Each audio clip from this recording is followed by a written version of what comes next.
Hello students, this is the next part of chapter 3 of civics.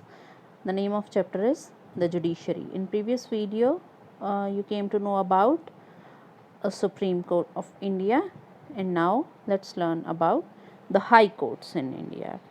So our constitution provides for the establishment of high courts in states of Indian Union.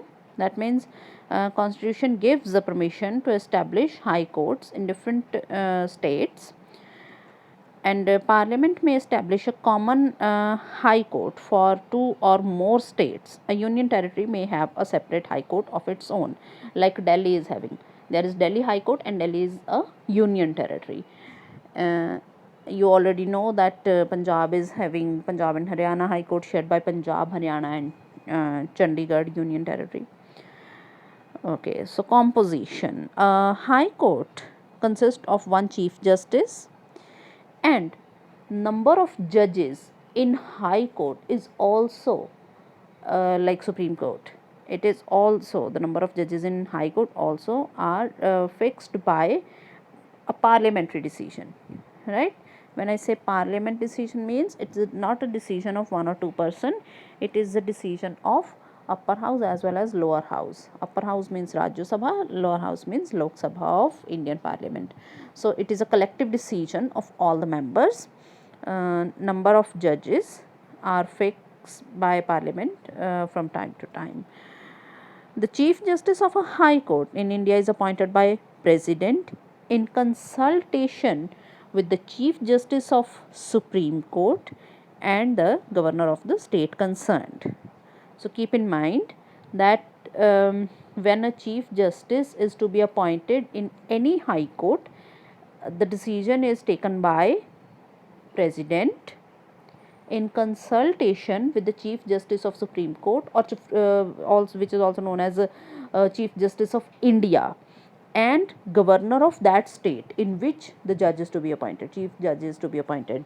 Let me give you an example. Suppose in Himachal Pradesh High Court, Chief Justice of the Himachal Pradesh High Court will be appointed by the President in consultation with the Chief Justice of India and Governor of the Himachal Pradesh, right?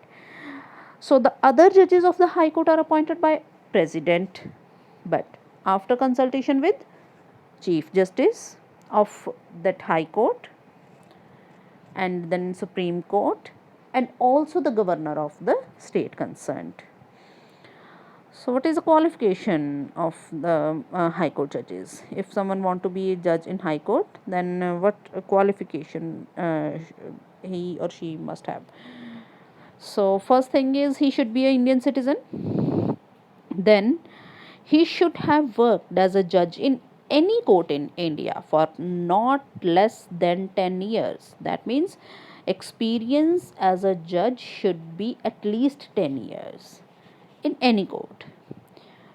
Or he should have worked as an advocate in the High Court or High Courts, means more than one High Court, in India continuously for 10 years. He should be a renowned scholar in the field of law. Renowned means a very respected, a famous scholar in the field of law. Okay, then the Chief Justice and other judges of the High Court serve till they attain age 62 years. The in, you can say, in sense, retirement age for the Chief Justice and other judges of a High Court is retirement age is 62 years, and this is same thing is 65 years for Supreme Court judges. So in Supreme Court, judges got retired at the age of 65, and in High Court, judges got retired at the age of 62. Let's see the powers of the High Court. Like Supreme Court of India, a High Court has to perform many functions and duties of judicial and non-judicial nature. Look, the judicial and non-judicial means judicial, like related to justice, and non-judicial duties of a court might be like management or administration of other courts. So let's read them in detail. The first is the original jurisdiction. What is the original jurisdiction of High Court? The original field of the judicial function of the High Court is very limited. Like for Supreme Court, it is for the whole India, but for High Court, it is limited. Cases relating to fundamental rights, divorce, wills, and laws relating to marriage can be brought directly to a High Court. Okay, so let's make a comparison with the Supreme Court here. So in Supreme Court too, if someone is getting his or her fundamental rights violated or eroded by someone, then that person can directly go to Supreme Court, but also can go to High Court also. It is a choice of person. The person can either go to High Court or to the Supreme Court. But as you know that other disputes cannot be brought to the Supreme Court directly, but in the case of similarly, there are some cases that cannot be directly brought to the High Court, but divorce, wills, and laws relating to marriage can be brought directly to High Court. So, apart from, except these given cases, other cases must be first filed in the lower court. That means subordinate courts. Okay. Next is the appellate jurisdiction. So appeals in the civil and criminal cases are made to the High Court against the decision of the subordinate courts. If someone is not satisfied with the uh, judgment or decision of the subordinate court, then that person can take his or her case to the High Court. But directly, the criminal cases directly cannot be brought to the criminal cases or any other case that is not mentioned in any cases that is not related to these areas, right? They can be they can, but in appellate jurisdiction they can be filed in High Court if someone is not satisfied with the decision of subordinate court. Okay. So the High Court supervises the function of all the subordinate courts in the state. As I already told, that non-judicial nature of powers of High Court is management or administration of subordinate courts in that state. It can also transfer a case from subordinate court to itself or to other subordinate court if necessity arises. It can also examine their records. So how it manages the lower courts or subordinate courts. So High Court can transfer any case from one court to another court, even to itself, and it can check the record of subordinate courts. Next, right now there are 25 High Courts in India, and Calcutta High Court is the Calcutta is a previous name of city Kolkata. So the Calcutta High Court is the oldest High Court in India. It was established on July 1, 1862. It is one of the three High Courts in India established at the presidency towns by the British government.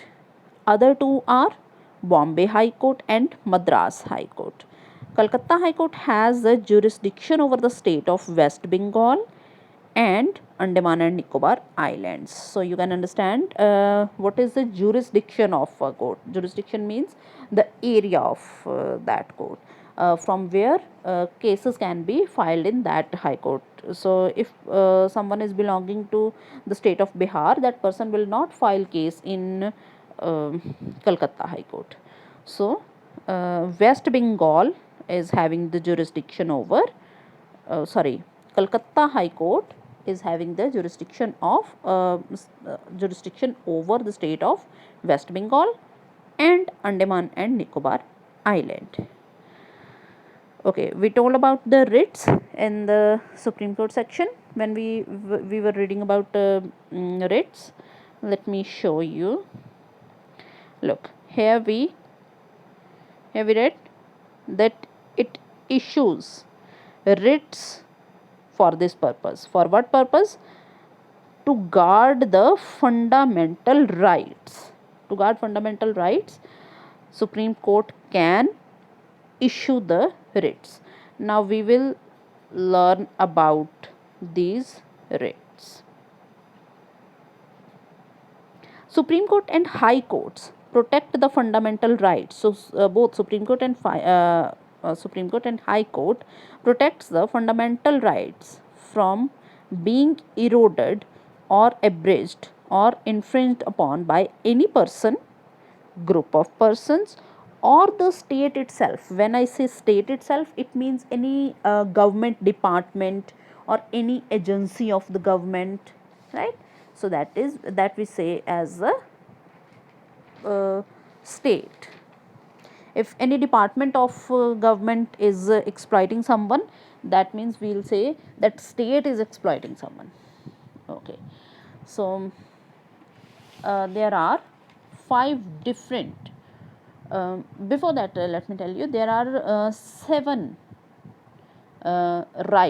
fundamental rights in our constitution, like right to equality, right to freedom, right against exploitation, freedom of religion, freedom of cultural and educational rights, and then constitutional rights, fundamental right to education. So these are the 7 rights. If someone is getting any of these right getting exploited or eroded, then that person can approach to either Supreme Court or High Court. Then High Court or Supreme Court can issue the writ against the offending party or to the offending party. 5 types of writs are there. First is the habeas corpus, next is the writ of prohibition, then writ of certiorari, writ of mandamus, writ of quo warranto. Let's see first one by one. First is habeas corpus. It means to have a body. These are the Latin words. Habeas corpus, certiorari, prohibition, mandamus, all these words are Latin words.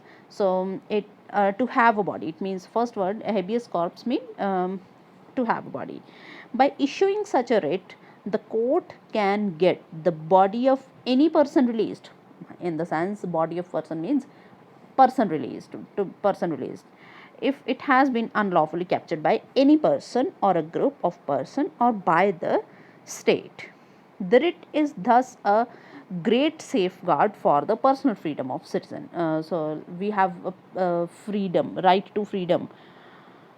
It is our fundamental right. But if someone or some a group of persons or person or any government department detain a person, that means keep in custody without any legal reason.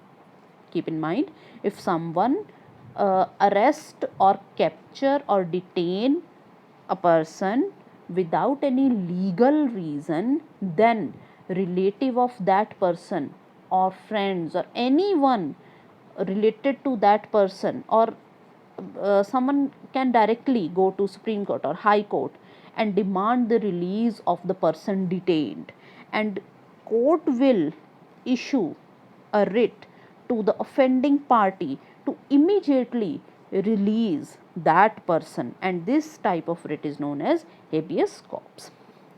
Next is prohibition. Such a type of so prohibition and certiorari are related. How it are related? Hypothetically, let's see a situation. Suppose a person is having his case ongoing in a subordinate court, but that person is doubting the procedure of subordinate court, then that person can go to the High Court or Supreme Court that I am not satisfied with the proceedings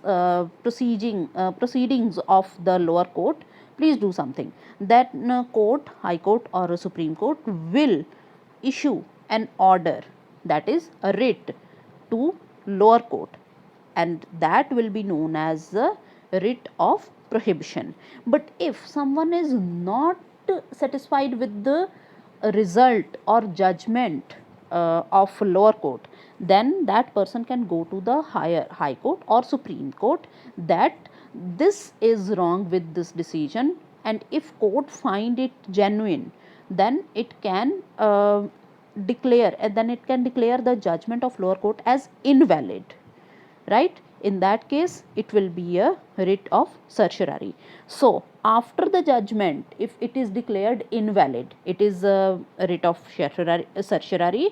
But if proceedings are ongoing, but still judgment is not declared, and Supreme Court or High Court tell that the proceedings are not going well or illegal or something like that, then it is a writ of prohibition. Please read all these lines in your, I have only explained the meaning. Read this line from your book. So let's see the next one. Next is the mandamus. Literally it means we command. This writ is thus a sort of command from a superior court to a subordinate court or an administrative authority in case they refuse to exercise their jurisdiction or fail to perform. If someone of some government employee or a public servant is not performing his or her duty very well, then court can give the command to do their duty properly. This is a writ of mandamus. Then quo warranto. Such type of writ is issued by a court to a public servant to inquire into a legality of his holding. Okay, so I'll explain the meaning first. If someone is having a post, suppose a doctor, right, CMO, chief medical officer, but someone complained against that person that he is having the illegal degree, then court can ask that person that show me your degrees, show me your MBBS degrees. So that person cannot deny that yes, I am working here since last 10 years or working here for last 5 years or 10 years, I will not show. Then that person cannot. No, during your service at any time court can ask for the legal documents that are the legal documents related to your eligibility for that post. If the court find any kind of scam or any kind of corruption in that case, then then person can be expelled from that post. So what is written here? Such a type of writ is issued by a court to public servant to inquire into the legality of his holding a public office and to oust him out. Oust him means expel him if his claim is not well founded. Then this writ prevents an unlawful claimant from holding a superior public office. So next we are going to read about the subordinate courts. The courts at the district level and below it are known as the subordinate courts. The administration of justice is conducted by the two types of courts, civil courts and criminal courts. Look, such kind of division is not there at the level of Supreme Court or High Court, but at the subordinate level, lower level, there are two types of courts, different civil courts and criminal courts. The civil courts are those which decide cases pertaining to money, contracts and laws, etc. When the district judge deals with the criminal cases, he is known as the session judge. Right, when a person this picture is making it more clear, but first of all let's see this one. Okay, so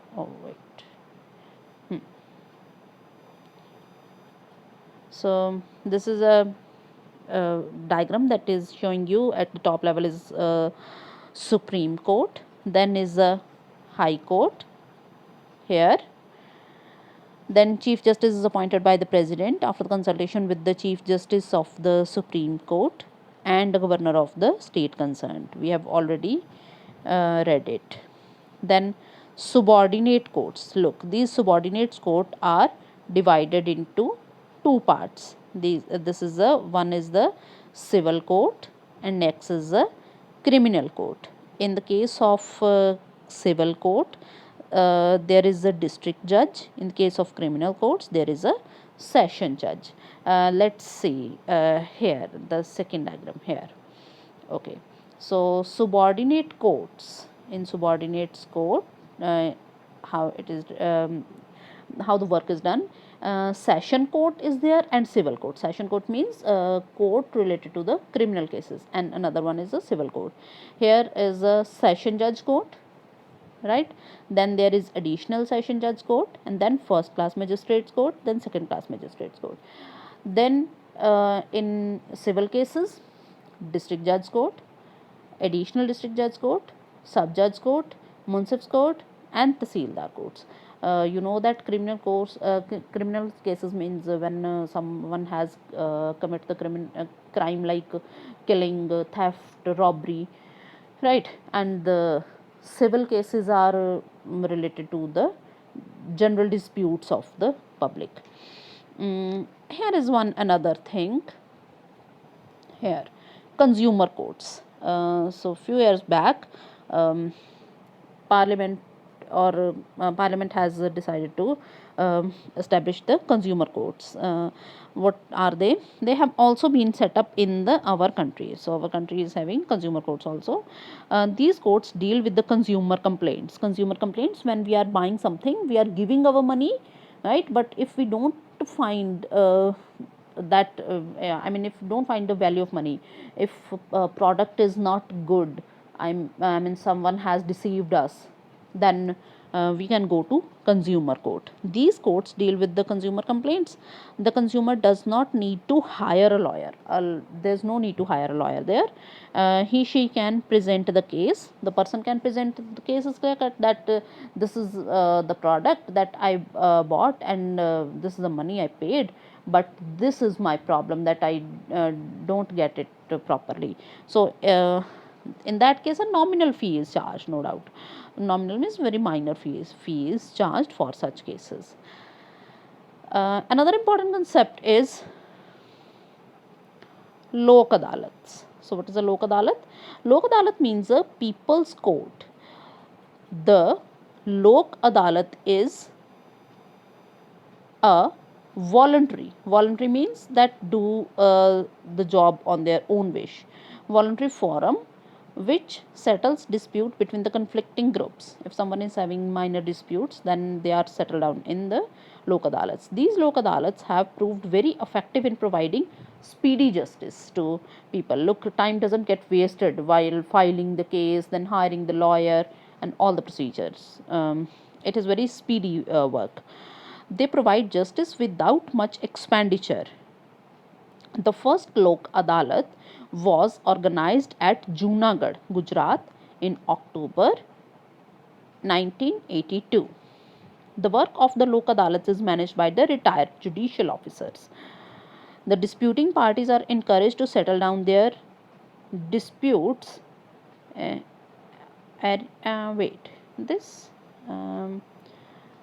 word is not amicably. Amicably is not a word. I guess there is a problem with some printing. It is actually here. This is the word amicably. This is amicably is not. It is word amicably. AMICABLY. Amicably means in friendly way. So disputes are settled down amicably through dialogues, right? Free legal aid is given to people who cannot afford to engage lawyer. Those entitled to free legal aid include people belonging to scheduled castes, scheduled tribes, women and children. So these people they don't need to pay any fee in Lok Adalat. So it's all about the judicial system of India. That's all. Thank you.